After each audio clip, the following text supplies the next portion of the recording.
राष्ट्रपतींच्या मंजुरीनंतर महाराष्ट्र धर्मस्वातंत्र्य कायदा लागू, सक्तीच्या धर्मांतरणावर कठोर शिक्षा होणार, तर कायद्याला कोर्टात चॅलेंज करणार, प्रकाश आंबेडकरांची माहिती।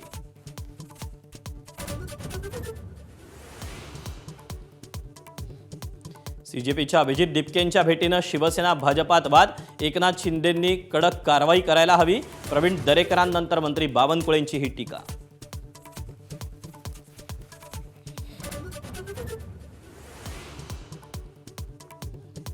पंतप्रधान मोदींना फडणवीसच शिक्षण मंत्री म्हणून हवेत, खासदार संजय राऊतांचा पुन्हा दावा, तर बावड्यांना अर्थ नाही, मंत्री बावनकुळेंचं स्पष्टीकरण।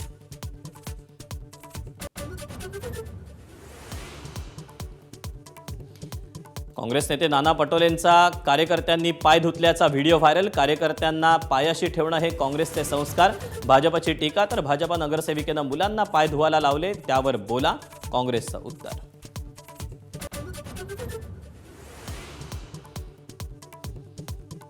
पाच मृत्यूनंतर नाशिक महापालिकेला जाग, रस्त्यांच्या कामाला वेग, गिरीश महाजनांकडून नाशिकमधील खड्डेमय रस्त्यांची पाहणी, 3 ते 4 महिन्यात शहरातील प्रमुख रस्ते होणार काँक्रीटचे, गिरीश महाजनांची ग्वाही।